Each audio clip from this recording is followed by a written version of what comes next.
Assalamualaikum warahmatullahi wabarakatuh. Waalaikumsalam. Selamat sore pemirsa.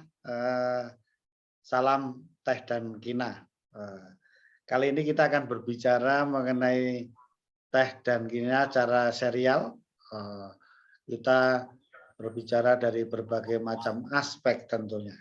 Kali ini kita mempelajari tanaman teh dari segi tanamannya. Nanti kita tanyakan asal-usulnya, kemudian tentunya varietas-varietas yang ada, yang unggul yang mana, produksinya bagaimana.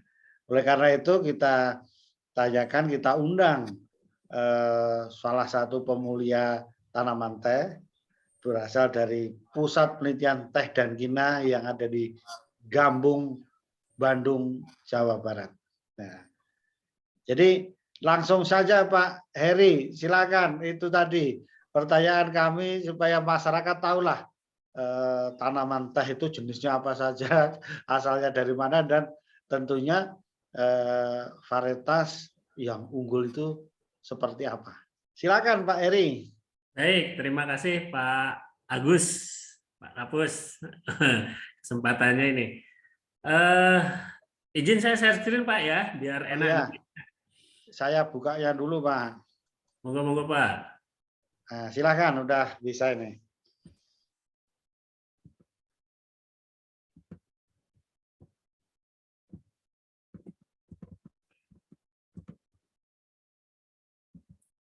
Terlihat Pak? Oh iya ya Pak. Ya, baik nih Pak Kapus. Izinkan ini saat ini saya akan sedikit memaparkan mengenai pengenalan bahan tanam untuk komoditas teh ya. Tanaman teh ini sebenarnya ada dua jenis sebenarnya, yang sebenarnya kalau dari segi spesies ini tuh banyak sebenarnya Pak. Tapi yang dibudidayakan umum di dunia ini hanya dua saja. Yang pertama jenis Asamica, berikutnya adalah jenis Sinensis. Teh Asamica ini sebenarnya asalnya dua-duanya ini dari tanaman subtropika sebenarnya. Kalau Asamica ini dari daerah perbatasan India Utara ya, perbatasan dengan Cina, sedangkan Sinensis sendiri ini asli dari jenis tanaman yang di Cina sana kayak gitu. Kalau dari segi morfologi, teh jenis Asamica ini bentuknya pohon dan daunnya itu lebih lebar. Kalau jenis peruntukan produknya, jenis teh Asamica ini biasanya bagusnya untuk pengolahan teh hitam. Sedangkan untuk sinensis ini bentuknya perdu. Jadi perdu ini kalau misalnya tanaman teh jenis sinensis ini nggak dipangkas, tingginya paling cuma sampai 5 meteran Pak lah. Jadi kayak bentuk Oh iya, iya. semak-semak kayak gitu ya, bentuk semak-semak. Daunnya itu kecil-kecil kayak gitu, dan ini cocoknya untuk teh hijau seperti itu. Kalau Asamica ini kalau nggak dipangkas, kalau Bapak lihat di kebun teh ini kan tanaman tehnya pendek-pendek. Sebenarnya kalau nggak dipangkas itu untuk jenis Asamica bisa sampai 15 meter, 20 meter seperti itu. Tapi Pak itu kandungannya sama ya, kandungan apanya? Kalau kandungannya untuk teh Asamica sebenarnya lebih kaya di kandungan antioksidannya Pak, kayak katekinnya seperti itu.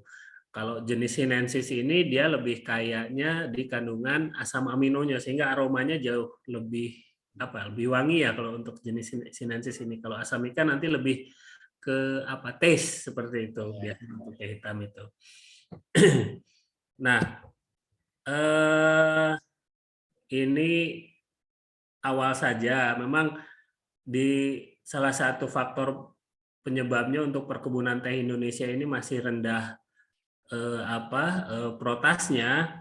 Ini biasanya karena di kebun-kebun ini masih banyak menggunakan tanaman asal biji yang memang warisan dari zaman Belanda dulu, Pak. Oh ya. Gitu. Karena tanaman teh ini tanaman tahunan yang boleh dibilang kalau umur ekonominya itu bisa sampai 50 tahun kayak gitu. Sedangkan puncak umur produksinya itu di umur 30 tahunan seperti itu sebenarnya. Tapi faktanya di kebun masih banyak yang warisan-warisan Belanda ini masih, khususnya tanaman seedling ini masih tersebar kayak gitu, masih banyak dan masih dipelihara seperti itu. dari segi kualitas mungkin bagus, tapi segi produktivitas ya kayak manusia aja Pak ya, makin Ya, tua ya. makin apa produktivitasnya makin rendah, tapi secara keilmuan atau apa secara kualitasnya lebih bagus seperti itu. Nah, jadi apa? Nah ini pentingnya pengenalan klon ini bahan tanam ini. Oh saya mohon maaf nih sebelumnya nih. Mungkin masih ada yang belum tahu kenapa sih disebut klon akhirnya. Karena kalau yang tadi itu tanaman asal biji, yaitu dari biji kita nyebutnya biasa seedling, Pak. Ya. Seedling. Sedangkan sekarang ini tanaman teh sudah menggunakan jenis klonal. Klon ini adalah hasil perbanyakan tanaman secara vegetatif dari satu perdu yang terpilih kayak gitu ya. Ciri-cirinya memang kalau klon ini struktur genetik perdu induknya itu sama dengan turunannya. Ibaratnya ya di cloning kayak gitulah. Jadi sifatnya akan sama. Dan variasi terhadap lingkungannya menjadi lebih kecil. Beda lagi dengan tadi kalau tanaman seedling, saya ambil contoh Pak, kalau ada 1 hektar itu 10.000 saja tanaman asal biji, itu berarti ada 10.000 jenis teh yang berbeda-beda dalam 1 hektar tersebut. Sedangkan kalau klonal, ya sama, misalnya contoh klon gambung 1, nanti ya gambung 1 semuanya ada di situ, kayak gitu istilahnya tuh. Dengan karakter yang sama juga, seperti itu karakter rasa, karakter kualitas, karakter produktivitas akan mirip-mirip. Kalau kalau tanaman asal biji 10.000 itu ya macam-macam kayak gitu nanti. Oh, oke. 10.000. Jadi ibaratnya kalau saya ibaratkan lagi ke manusia nih Pak ya. Kalau di manusia itu kalau kita punya anak 3 Ya. semuanya nggak sama gitu kan ibaratnya kayak gitu ini. Nah itu di teh juga mirip seperti itu. Nah ini kenapa sih kita tuh harus mengenal khususnya untuk klon ini biar tidak terjadi kekeliruan, Pak, dalam Oh, pemilihan bahan tanam kayak gitu. Karena saat ini di khususnya mungkin tidak hanya di komoditas teh saja ya, di kelapa sawit atau komoditas perkebunan lain, kopi dan lain sebagainya, mengenal bahan tanam ini perlu sekali kayak gitu. Sebagai contoh, saya pernah di tahun 2015 itu ngawal gerakan penyelamatan agribisnis nasional. Salah satunya adalah penyebaran benih ini. Karena apa? Rupanya di penangkar-penangkar itu banyak yang menyangkanya ini klon sari gambung kayak gitu. Begitu oh ya. kami datang dari PPTK, oh masih banyak TRI-nya dan campuran lain-lainnya kayak gitu. Ya. Nah itu jadi itu memang penting sekali untuk di apa ya? Untuk dan para petani dan penangkar nggak tahu kayak gitu kan istilahnya. Nah ini makanya sangat penting sekali kayak gitu karena salah penentuan awal bahan tanam ini karena tadi saya sebutkan ya Pak 30 tahun sampai 50 tahun itu berarti kesalahan itu akan ditanggung 30 sampai 50 tahun ke depan seperti Iya. itu. Itu Lebih jadi lama dari kelapa sawit, Pak. Kelapa sawit 25 tahun, iya ya. nah itu kayak gitu Pak. Itu. Nanti target produksi yang ditargetkan nggak sesuai kayak gitu. Nah ini di GAP ini untuk komoditas teh saya pikir untuk komoditas lain pun sama fondasi dasar adalah bahan tanam ini Pak kayak gitu. Karena yang Oke. menentukan nanti ke depannya adalah target produksi, lalu budidaya dan lain sebagainya termasuk target kualitas seperti itu. Nah ini kalau di tanaman teh ini ada beberapa karakter ini Pak sebenarnya yang ini kalau ini bahasanya terlalu pemuliaan banget sebenarnya Pak ya. Iya. Gitu. Nah ini adalah karakter-karakter penciri yang kami biasa lakukan di pemuliaan. Kita nanti ada nomor 1 ini asal, ini ada seleksi pohon indukah asalnya tanaman tersebut, ataukah dari persilangan buatan, ataukah dari introduksi. Ini hanya pengetahuan saja.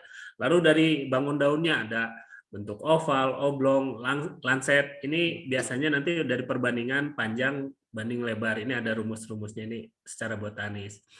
Lalu ada warna daun, lalu permukaan daun, ini ada bergelombang dan licin. Nah, ini lapisan lilin, ini ciri khas mungkin di tanaman teh karena ada yang mengkilap, ada yang kusam. Biasanya ini yang berperan di sini adalah lapisan lilin ini di permukaan daun. Nah, ini intinya dari daun, Pak. Ini tuh gerigi daun. Nah, ini banyaknya seperti ini. Karena apa? Untuk tanaman teh yang paling mudah untuk mencirinya dan stabil karakter tersebut adalah karakter daunnya, Pak. Bentuk daun. Kayak gitu. Jadi bentuk daun ini kayak saya ambil contoh gambung 7 misalnya. Ketika ditanam di gambung di sini sama ditanam di sana di Simalungun atau di Sidamanik di sana, bentuk daunnya akan tetap sama kayak gitu. Walaupun mungkin nanti akan ada berbeda dari segi produktivitas ataupun sedikit di kualitas seperti itu. Tapi karakter daun ini yang menjadi titik titik vital dalam mengenal bahan tanaman di jenis-jenis varietas teh ini seperti itu. Nah, ini saya sedikit menyinggung mengenai plasma nutfah teh. Kalau plasma nutfah teh ini sebenarnya untuk saat ini di kami di bagian pemulihan PPTK ini dibagi jadi 3. Ada tanaman asal biji dan ini kebun induk. Biasanya kebun induk ini untuk kami biasa melakukan persilangan-persilangan buatan, Pak. Di sini ada klon khusus. Lalu tanaman asal biji ini di kebun kami kan masih ada dirawat tanaman asal biji tahun tanam 1907 misalnya. Nah, itu masuk areal plasma nutfah teh kami karena itu masih asli dulu peninggalan Belanda yang karakternya pun bermacam-macam. Nah, ini ada klon generasi pertama, ini nanti di slide berikutnya ada. Ini adalah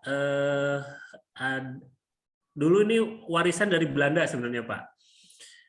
Karena dulu para peneliti Belanda pun sudah melakukan seleksi, hanya memang ada kami kehilangan data di sini tuh sebenarnya yang 600 klon ini dulu hasil seleksi ini keunggulannya apa saja kayak gitu ya. Ini kami kehilangan data, hanya beberapa saja yang kami ketahui seperti itu. Mungkin data-data itu disembunyikan atau diambil ketika zaman kemerdekaan kayak gitu, saya kurang paham juga. Hanya ada beberapa ini ada menjadi klon anjuran ini tahun 1978. Tapi kami mempunyai koleksi-koleksinya di Pasir Sarongge, sekarang di KP Gambung, dan di Simalungun di Sumatera Utara ini sejak 1974.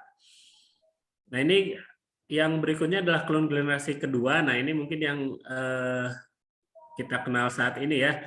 Ada GMB seri GMB ini, GMB 1 sampai GMB 5 ini dilepas tahun 1988, lalu GMB 6 sampai GMB 11.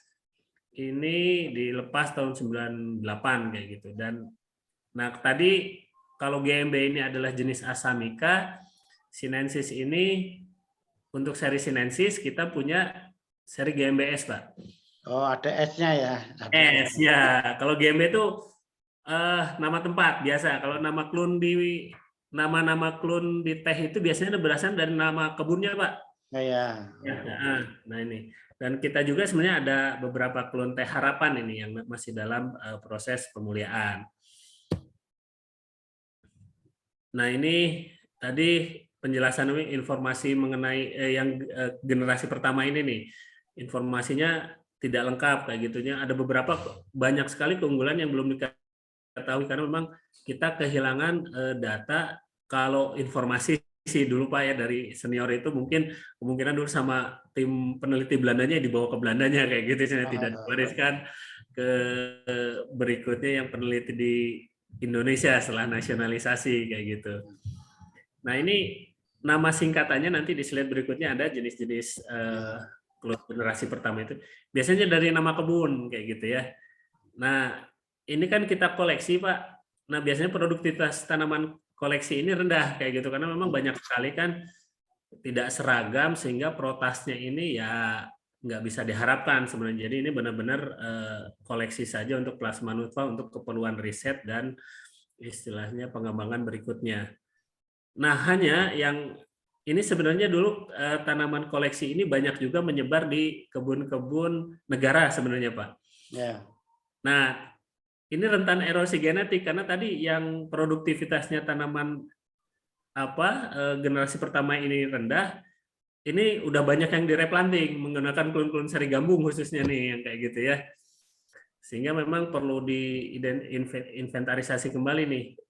Tapi kami di PPTK sudah banyak sebenarnya mengoleksi plasma nutfah ini untuk yang klon generasi pertama. Nah ini yang sempat tadi klon-klon generasi pertama ini dianjurkan untuk ditanam yang 1978 kayak gitu. Dia ada untuk klon dataran rendah. Ini TRI 2025. Nah, TRI 2025, 2024 ini kalau di sini dilihat ini adalah introduksi Pak dari Sri Lanka sebenarnya. Lalu 1960-an kalau berdasarkan ceritanya karena saya juga belum lahir Pak. Ya. Gitu. Pak Heri, Pak Ya, Heri. Pak. Ya. Teh itu kan terkenal di dataran tinggi, dingin gitulah. Ya. Nah, itu emang bisa juga di dataran rendah. Sampai Bisa, berapa rendahnya itu? Ya, kalau ini di juknis kami memang range-nya seperti ini, Pak. Jadi ada yang di bawah 800 ini biasanya di 600 sampai 800 kayak gitu ya. Lalu 800 sampai 1200 itu untuk dataran sedang.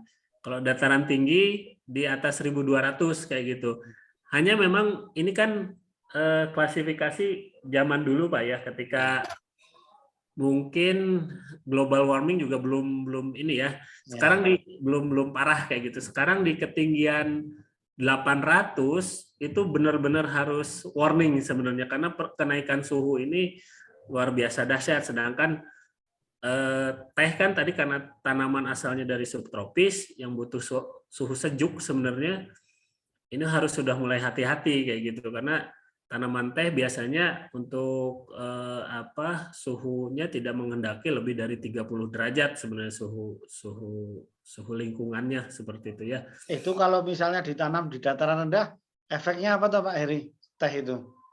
Kalau di dataran rendah, kalau disebut hidup Pak mungkin ya. Karena ada beberapa, saya pernah baca juga di Belitung itu ada jenis petani mengembangkan saya lupa namanya itu apa ya, tapi ada perkebunan tapi skala kecil, bisa hidup, hanya mungkin tidak sebaik kalau dataran yang disesuaikan seperti ini 800 ke atas seperti itu. Jadi tetap masih bisa Pak sebenarnya. Kalau saya pernah baca yang di Belitung itu karena bisa tapi skalanya kecil sekali kayak gitu sebenarnya tidak. Atau rasanya bisa berubah itu? Pasti Pak, pasti bisa sangat berubah, beda dengan dataran tinggi. Karena biasanya semakin tinggi dataran, kalau yang saya ketahui kualitas tehnya itu malah semakin bagus kayak gitu ya. Misalnya sebagai contoh, kalau untuk kebun yang PTPN 8 Raca Bolang itu kan kebun-kebun dataran tinggi yang swasta itu punyanya Patuha, itu kebun-kebun penghasil teh yang berkualitas kayak gitu ya, standarnya yang bagus kayak gitu karena memang salah satu keunggulannya di dataran kebunnya yang sangat tinggi yaitu biasanya sudah di atas 1.200 sampai bahkan ada yang 2.000 kayak gitu Pak ininya tuh. Nah ini contoh klon-klon yang generasi pertama Pak, bahan-bahan tanaman generasi pertama. Ini singkatan semua nih Pak. TRI itu Tea Research Institute, ini dari Sri Lanka. SKM itu dari Sukamaju kalau nggak salah. PS itu Pasir Sarongge. Nah ini PS Pasir Sarongge. Cin Kebun Cinyiruan kayak gitu. PG itu Puncak Gede kayak gitu. Ini nama-nama tempat semua ini tuh Pak. Jadi makanya Gambung pun klon unggulnya dinamakan GMB kayak gitu, singkatan dari Gambung asal kebunnya seperti itu. Nah ini yang klon generasi keduanya yang klon unggul kami yang seri GMB ini. Nah ini adalah hasil turunan dari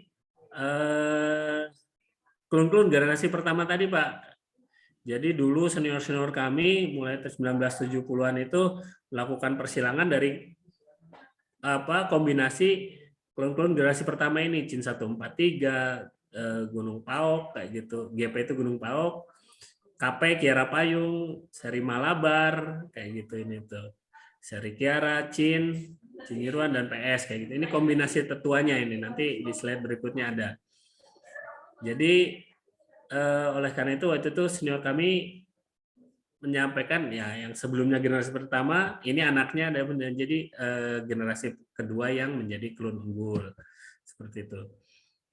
Nah ini apa sejarahnya nih Pak 1972 kayak gitu ya. Jadi ya lumayan Pak ini makan waktunya kayak gitu ya 1972 seri gambung 1 sampai gambung 5 itu 1988 baru dilepas, sedangkan yang gambung 6 sampai gambung 11-nya itu tahun 98 tadi ini. Jadi lumayan waktunya ya, makanya never ending research biasanya orang-orang pemulihan ini kayak gitu istilahnya dalam mengembangkan bahan tanamnya kayak gitu. Karena diwariskan. Heri, Gimana Pak? nah, kalau gambar-gambarnya ada? Ada Pak, nanti Pak. Nah, iya ini kan biar waktunya agak efisien Siap. gitu. Nah, ini kita cepat aja Pak ya ini. Ya. Nah ini inilah ya. ini gabung 1 ini Pak. Nah ini yang hasilnya nih gabung 1. Ini ketuanya persilangan antara klon KP4 sama PS1. Nah ini bentuk daunnya seperti ini Pak. Untuk yang awam mungkin agak berat ya ketika itu membedakan. Sebagai contoh nih, ini gambung 2. Iya. Nah ini gambung 2. Kalau lihat ini bentuk daunnya kan udah beda-beda kayak gitu ya Pak ini. Gambung 2 kayak gitu. Kalau untuk generasi pertama koleksi fotonya nggak saya tampilkan di sini Pak karena banyak sekali kayak gitu ya. Apa-apa ini untuk masyarakat supaya tahu. Oh ya, seperti ini gitu. Ya ini daunnya. Ini sama kalau tadi KP4 kali PS1 gambung 1, kalau ini dibalik Pak, PS1 kali KP4 kayak gitu. Jadi tetua betinanya yang bapaknya jadi ibunya, ibunya jadi bapaknya kalau yang di ini. Nah ini gambung 3 Pak. Nah ini kan daunnya juga kalau saya sih melihat langsung kayak gitu ya. Ini persilangan dari Cin 143 sama PS1 kayak gitu menghasilkan gambung 3 ini. Ini daunnya ya lancip-lancip sebenarnya kalau di kebun ini Pak. Iya. Ini yang gambung 4. Nah, gambung 4 ini persilangan mal 2 PS1. Ini karena pengaruh lampu saja. Kalau lihat di kebun ini sebenarnya warnanya hijaunya agak kusam, Pak. Tadi yang kalau yang gambung 7 mengkilat banget, gambung 1 tadi mengkilat, gambung 2 mengkilat. Ini sebenarnya agak kusam ini tuh. Hijaunya hijau tua. Nah, ini yang gambung 5. Nah, gambung 5 ini mirip dengan gambung 4 kayak gitu, hanya bentuk daunnya lebih bulat dan warna hijaunya sama kusem, tupan warna hijaunya lebih muda ya kayak gitu sini tuh. Nah, ini gambung 6, Pak. Ini apa? Persilangan dari PS 324 sama PS1. Ini sebenarnya lancip-lancip daunnya, hanya ini agak susah sih Pak kalau di sini membedakan. Kita enaknya di kebun kayak gitu. Ketika apa-apa sekedar masyarakat tahu. Ya. Terus sampai gambung berapa itu Pak? Ini gambung 7. Nah ini yang favorit Pak. Ini gambung 7 ini sekarang ini karena protasnya yang tinggi sampai 5,8. Kalau yang ini rajanya lah boleh dibilang protasnya. Kalau yang sebelum-sebelumnya protasnya ya masih di 4 ribuan kayak gitu Pak. Oh gitu. Itu lebih tinggi dari yang TRI Pak, TRI 2024, 2025 yang mungkin sudah masyarakat kenal. Nah ini gambung 8 seperti ini fotonya, daunnya itu lancip-lancip juga tadi seperti gambung 6 dan gambung 3. Ini agak cepat aja karena waktu nih Pak ya. Nah ini gambung 9. Nah ini ciri khas Pak, gambung 9 ini klon kualitas karena dia adalah hibrid antara mendekati tipe sinensis Pak. Gitu.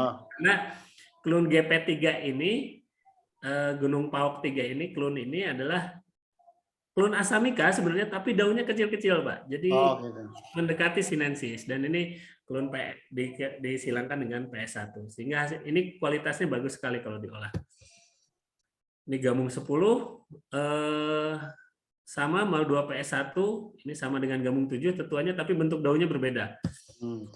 Nah ini gambung 11, ini sangat mirip sekali juga dengan gambung 7, tapi warna hijau daunnya yang lebih tua, seperti mengkilatnya sama, tapi warna hijaunya yang lebih tua, dan ada ekornya sedikit di ujung daunnya, itu pencirinya. Nah ini kemiripan antar klon, ada ini antara gambung 4, karena tetuanya mirip-mirip gitu Pak. Jadi anaknya juga walaupun berbeda tapi mirip-mirip juga kayak gitu. Yang favorit Gambung 7 ya Pak ya? Gabung 7 Pak, saat ini Gabung 7. Tapi sebenarnya ini bahaya Pak, kalau dalam satu kebun itu hanya menanam monoklonal Gabung 7 semua kayak gitu. Kita tidak mensarankan kayak gitu Pak. Karena apa? Kita khawatir ke depannya kita nggak ngerti nanti ada hama apa atau ada penyakit apa yang ternyata Gabung 7 itu tidak tahan kayak gitu. Pak Sehingga ini tahan terhadap blister blight nggak ya? betul Pak, ini seri Gabung ini semuanya tahan Pak. Blister blight kayak gitu istilahnya. Tapi kan kita nggak tahu Pak ya penyakit ke depan ada apa saja kayak gitu ya ininya tuh. Kalau Makanya TRI 2025 atau apa itu kan nggak tahan blister blight kan Pak? 2025 tahan Pak, tapi 2024 nggak tahan. Oh 24 ya, Ya, 24. 2024 itu nggak tahan. Tapi 2024 itu kurang kualitas Pak. Jadi bagus hasil olahannya yang setahu saya. Iya. Ya. Lanjut Pak. Baik. Nah ini untuk GMBS Pak. Nah ini sama sih, ini intinya dari awal tahun 1990-an baru dilepasnya tahun 2009 kayak gitu istilahnya. Ini kalau ini tidak melakukan persilangan Pak, ini hanya kita melakukan eksplorasi kayak gitu ya, eksplorasi muter-muter nyari apa jenis-jenis sinensis yang unggul dari seluruh perkebunan yang ada di Indonesia seperti itu. Tujuannya ya memang awalnya dulu para pekebun ini ingin membuat teh hijau tapi kualitasnya ingin standar sama Taiwan sama Jepang kayak gitu, dan itu kita kesulitan karena bahan tanam di kita umumnya dulu banyaknya adalah jenis Asamika.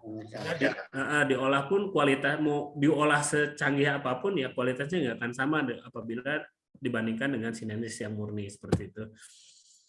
Nah ini kalau ini hasil ujinya lah ini. Nah ini bahan tanam sinensis ini GMB1 ini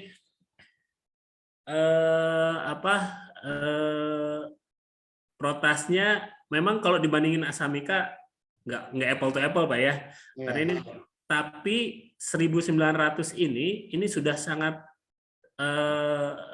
lebih baik dibandingkan dengan klon Yabukita yang dulu sempat diintroduksi dari Jepang untuk ke Indonesia ini kayak gitu ya. Nah ini bentuk daunnya apa ya, lancip-lancip, kalau lihat di kebunnya itu apa ya, berdiri gitu si daunnya itu apa erek kayak gitu ya. Ya. Nah ini GMBS 2 bisa dilihat ya, tadi beda sekali bentuk daunnya. Ini GMBS 2 ini apa bulat-bulat kayak gitu istilahnya tuh. Nah ini GMBS 2. Ini protasnya potensi hasilnya lebih tinggi lagi 2,1 kayak gitu. Nah ini GMBS 3. Nah, ini 1,8 potensi hasilnya. Hanya ini kualitasnya wangi sekali ini Pak. Gitu ya. Ini tuh wangi sekali ini. Nah ini GMBS 4 2,1, ini bisa dilihat apa gambar daunnya itu tidak sebulat yang dua klon sebelumnya. Ini lebih agak panjang tapi tidak selancip tadi GMBS 1 kayak gitu. Nah ini GMBS 5 nih kayak gitu. Ini yang 2,1 juga potensi hasilnya 2,1 ton. Dan ini memang klon-klon ini secara kualitas mampu menyaingi jenis Yabukita, tapi secara potensi hasil lebih tinggi kayak gitu. Karena sebelumnya para pekebun itu mengintroduksi jenis Yabukita Pak ke Indonesia. Dari Jepang ini ada 3 klon sebenarnya Pak, 3 bahan tanaman yang diintroduksi ke Indonesia itu dari Jepang untuk jenis sinensis. Pertama itu Yutaka Midori, lalu klon Kanaya Midori, dan Yabukita. Hanya setelah diuji memang hanya Yabukita yang bagus di Indonesia pada saat itu kayak gitu. Nah, ini Pak, ini ya intinya untuk mengenal bahan tanam itu penting kayak gitu, biar untuk mencegah kerugian yang tadi yang saya sempat 50 tahun nanggung tuh kerugiannya tuh kalau salah dari awal kayak gitu. Itu saja sebenarnya. Ya, terima kasih Pak Heri sudah memberikan pencerahan bagi kita. Sebentar ini saya hidupkan. Jadi kalau saya simpulkan ini kan Pak Heri tadi di segitiga tadi pondasinya bahan tanaman, kemudian TBM dan TM. Ya, Dan oleh karena itu kan pada prinsipnya ada dua, asamika dan sinensis. betul Pak. Nah, karena kalau itu produksi tinggi, sini kan rasa. Ini Ya, yang ini teh hijau lah sinensis kan gitu. ya, Oleh karena itu dicari yang klon yang tinggi. Tadi yang GMB tadi kan sampai GMB 11 kalau nggak salah ya. ya betul Pak. Nah, GMB 11 yang satu sampai GMBS 5. Nah, Ya, itu kan mempunyai karena klon ini kan intinya ya kalau nanam jangan dicampur lah kan supaya kalau semakin seragam semakin serangan hama penyakit itu kan ya lebih monokultur lagi sudah tahu lebih ya, itu kan masing-masing punya kelebihan tentunya betul dan Pak. tidak jauh. Jadi memang bisa dikombinasikan sebenarnya Pak, antara Asamika sama Sinensis ini. Kalau Bapak lihat di perkebunan teh yang kalau ada blok-blok yang warisan Belanda misalnya tanaman asal seedling, itu biasanya di tengah-tengahnya suka misalnya mayoritas Asamika nih Pak. Pasti aja di tengah-tengahnya itu suka ada jenis Sinensisnya Pak. Oh. Nah, kayak gitu. Jadi dari zaman Belanda juga udah tahu sebenarnya untuk jenis sinensis ini ke kualitas dan ketika dipetik itu tercampur secara alami di lapangan dan ketika diolah jenis asamika ini jenis sinensis ini sebagai saus Pak. Jadi Oh. saus ini untuk apa meningkatkan aroma dan sebagainya ketika teh hitam kayak gitu. Aromanya jadi lebih wangi kayak gitu. Kalau dari rasa memang lebih kuat nanti di jenis asamika seperti itu. Nah, begitu juga yang GMBS sama GMB ini sebenarnya bisa dikolaborasikan di kebun kayak gitu. Hanya memang betul ketika penanamannya tidak bisa dicampur sebenarnya karena itu akan lebih mudah dalam hal nanti manajemen kebun. Kenapa nggak boleh dicampur, Pak? Sebagai contoh saya misalnya gambung 9 sama gambung 7 kalau dicampur. Gambung 7 itu pertumbuhannya sangat cepat, Pak, ketika dari menuju P plus 3-nya kayak gitu. Dulu itu kalau petikan manual, seri gambung yang gambung 7 itu ketika petikannya masih ditaruh itu dipetik manual pakai tangan biasa, Pak. Itu dulu sampai 8 sampai 9 hari sudah masuk gilir petik lagi, Pak. Nah, sedangkan gambung 9 di 12 hari, Pak. Jadi pertumbuhannya berbeda sehingga ketika nanti manajemen kebun ini kalau dicampur sayang sekali nih gambung 7 ini akan mengalahi pertumbuhannya gambung 9. Gambung 9 sebenarnya belum siap petik nih.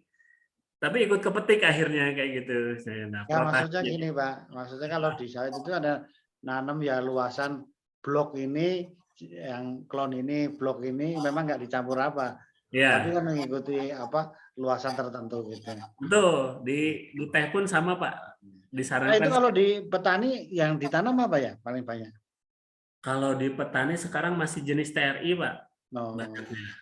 Tapi 2015 itu kan ada GPATN itu kita sempat nyebarin juga waktu itu dari pemerintah kan benih itu hampir berapa juta kayak gitu ya ini. Cuman itu harus dievaluasi sebenarnya. Sukses nggak nih saat ini kayak gitu ditanam nggak kayak gitu atau tumbuh nggak kayak gitu ya ininya tuh. Teman setahu saya sih banyaknya masih jenis TRI dan beberapa seedling Pak sebenarnya. Oke, terima kasih Pak Heri sudah berbagi ilmu, bincang-bincang. Sama-sama Mudah-mudahan Pak. menambah pencerahan wawasan bagi kita semua yang hobi minum teh, ngeteh gitu. Yo kita tiap hari minum Pak itu, ya kan? Ya betul Pak. Tiap hari, ya, gitu. Menyehatkan Pak. Iya, menyehatkan lah. Nanti Ya. kita bahasan-bahasan berikutnya ada itu. Siap. Terima kasih Pak Heri sudah Sama-sama berbagi. Pak.